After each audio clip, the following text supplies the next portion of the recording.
Queridas hermanas en nuestro Señor Jesucristo,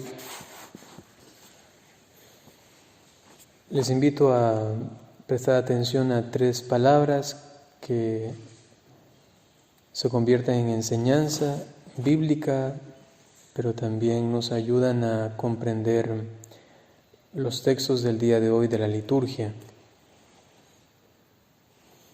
Como se recuerdan, seguramente la semana pasada les hablaba de las primeras lecturas de los domingos de Cuaresma del ciclo B. Y habíamos visto la semana pasada a Noé y una bonita conjunción con el Evangelio. El día de hoy toca entonces la lectura que corresponde a Abraham y se conecta con el Evangelio de la Transfiguración. Luego nos quedan otras primeras lecturas, las cuales decíamos eran las que constituían un mensaje hermosísimo de parte de la Iglesia en ese ciclo B del tiempo de Cuaresma, es decir, todo un camino, una historia de salvación que a través de alianzas llega hasta la definitiva. Hoy, partiendo de la primera lectura, de ella tomemos 2 palabras. La primera es prueba, Dios prueba a Abraham. La segunda es sacrificio, le pide un sacrificio. La prueba, seguramente ustedes han escuchado y saben lo que significa esto de Masá y Meribá. Seguramente, alguna vez por ahí lo habrán escuchado. Masá y Meribá. Cuando estaba el pueblo de Israel en el desierto, ocurrió algo, y luego en los Salmos decimos que no ocurra así como Masá y Meribá, que no ocurra como ese día. ¿De qué? De la tentación en el desierto, de la prueba en el desierto. El término que se usa el día de hoy es Nasá. Masá se deriva de Nasá. Masá significa prueba y Nasá significa poner a prueba. Dios pone a prueba a Abraham. Normalmente una prueba está puesta para que la persona se supere en términos humanos, para que sea mejor, tenga una mejor calidad de vida si se quiere, pero en términos espirituales para que sea más santo, para que se purifique. Son necesarias entonces las pruebas para purificarnos y obtener algo que no lo podríamos conseguir sino a través de algo que Dios pone, que se considera como una prueba. A Abraham la prueba que se le pone es un sacrificio, es decir, que la prueba siempre implica un sacrificio. Segunda palabra, sacrificio. Había muchos tipos de sacrificios, no solamente en el pueblo de Israel, sino también en el contexto cultural de los pueblos paganos. Habían sacrificios de todo. Por ejemplo, el día de hoy, en la primera lectura del oficio de lectura, seguramente escucharon que decían que no vas a ofrecer niños, ¿no?, en sacrificio. ¿Por qué? Porque habían esos tipos de sacrificios en el contexto del pueblo de Israel. Cuando llegues a la tierra prometida, no vas a hacer lo que hacen esos pueblos paganos, no ofrecerás esos sacrificios. Ya tenemos nosotros otros estipulados. ¿Dónde se encuentran? Pues en el Pentateuco, específicamente en el libro de Levítico, que ahí están todas las normas de los sacerdotes, qué es lo que tienen que hacer, cómo tienen que matarlos. Inclusive hoy día escuchábamos también qué parte le corresponde al levita. Entonces ya estaba estipulado. Habían tipos de sacrificio. Pero eso se da ¿cuándo? Cuando el pueblo de Israel está en el desierto. Y estamos hablando de Abraham. Abraham está mucho antes. Entonces Dios se sirve de lo que Abraham conocía. ¿Qué tipo de sacrificio conocía Abraham? El de su mundo. Él viene de todo este mundo mesopotamio. Entonces conoce ese tipo de sacrificios.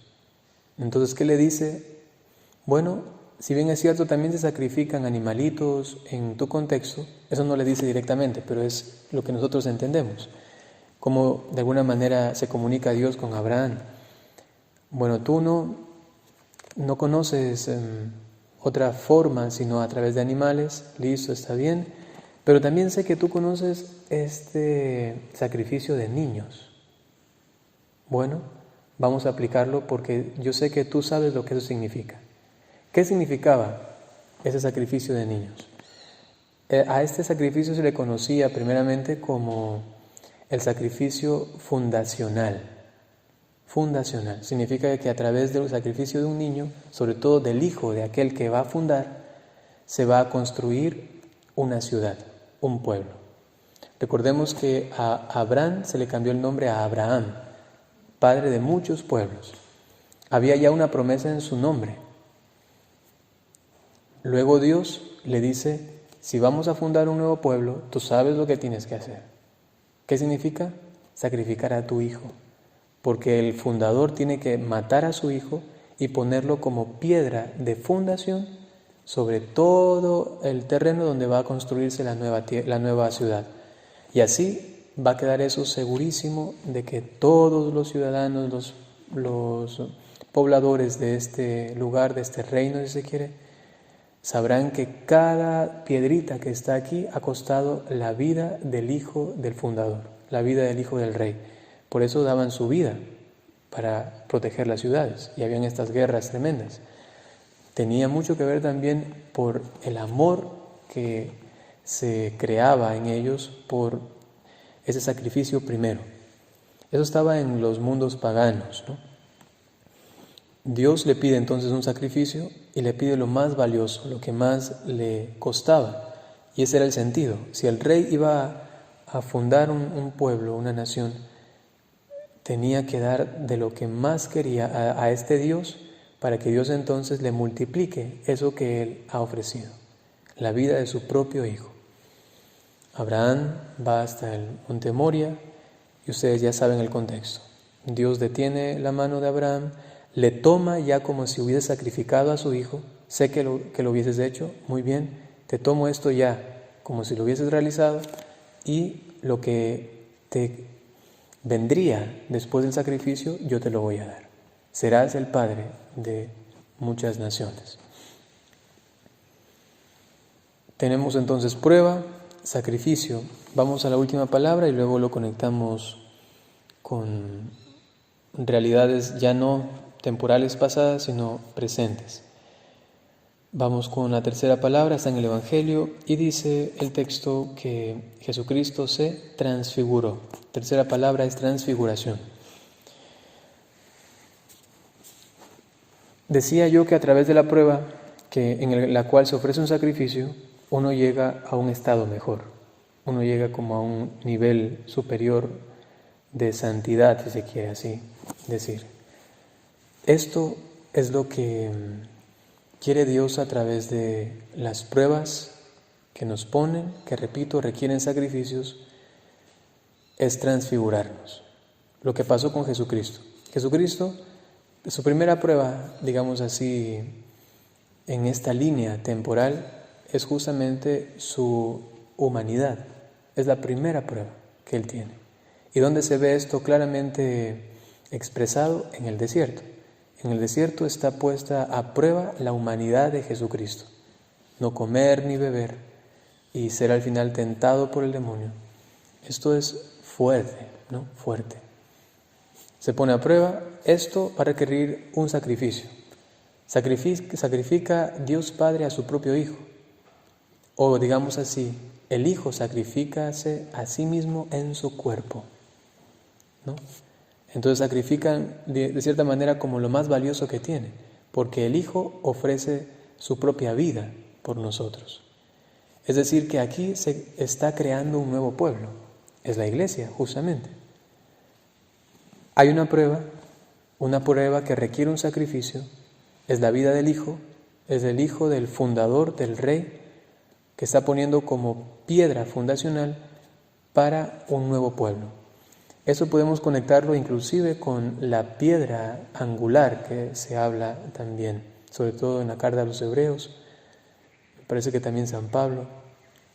La piedra angular, normalmente una piedra angular es la que se ponía en un ángulo, ¿no? Por ejemplo, tendría que ir ahí o ahí, en un ángulo para que sostenga toda la construcción. Y se saca eso, ¡tac!, se cae todo.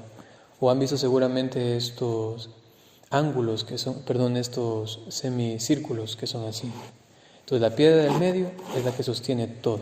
Esa es la piedra del ángulo. Si la sacan, se cae todo. Entonces Cristo, además de la piedra angular, que es la que sostiene todo el edificio, también es la piedra fundacional. Es la que se pone al principio, abajo, ¿no? Y claro, si uno dice, ¿y San Pedro no es que es la piedra? ¿Y cómo se entiende esto, no? San Pedro más bien es como la piedra que hace las veces de Cristo. Eso es a veces algo que inclusive los hermanos protestantes y a veces los católicos como que no entendemos. Pensamos que cuando a Pedro se le llama piedra, pensamos que es como alguien distinto o un ministerio distinto al del mismo Cristo. Recordemos que el fundador es Cristo. Recordemos que la piedra es Cristo. Y si se le da a Pedro luego el título de piedra, es como cuando se le dice, tú eres ahora el pastor. Podríamos decir, ¿quién es la única piedra? Cristo. Pero Cristo transmite este ministerio de diferentes formas a esta primera piedra, Pedro, pero luego San Pedro también dice, hay además más piedras vivas que construyen este edificio. Entonces hay más piedras. ¿Y quiénes son esas piedras? Somos nosotros, pero no somos otras que las que proceden del mismo Cristo. En definitiva, todos nosotros hacemos como una construcción que es la prolongación de esta piedra que es Cristo. Piedra como fundacional y piedra como angular. Sin Él no hay nada. En ese sentido, y gracias a Dios de alguna manera lo entendemos hoy, pero los hermanos protestantes no. En ese sentido, tendríamos que mirar también el texto del día de hoy. Cristo, como esta piedra, Cristo luego que va a ser transfigurado, es puesto como piedra fundacional, pero va a ser transfigurado. ¿Qué significa esto? Que Él va a resucitar, que el sacrificio que se requiere para poner esa primera piedra en este terreno, en esa nueva parcela o nuevo reino, va a resucitar. Es cosa que no ocurría en el Antiguo Testamento. El Hijo se moría para siempre. Pero ya con Abraham algo estamos viendo. El sacrificio es tomado, pero el Hijo no muere. Claro, porque no muere. Pero en cambio, en el caso de Jesús, el sacrificio es tomado, pero el Hijo no muere, aunque muere. Es hermosísimo, ¿no? Esto también tiene algo que ver con nosotros, por supuesto. Hemos dicho la semana pasada que la liturgia se nos presenta como un camino también personal. Soy yo mismo que a través del bautismo entro en esta dinámica del desierto, que tengo que caminar, salir de mi humanidad y llegar al monte Tabor para allí por fin transfigurarme. Es lo mismo, el mismo sentido se aplica a nosotros. Nosotros tenemos pruebas y tenemos que aprovecharlas, tenemos que mirarlas con otros ojos. Sí, viene Minasá, ¿no? Viene Minasá. Viene el momento en el cual Dios me quiere purificar, pero siempre va a requerir un sacrificio.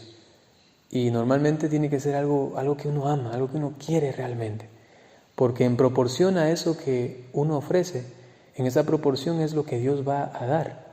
Imagínate, para un nuevo pueblo, es decir, para nuevas personas, se necesita el sacrificio de una persona, pero la más amada.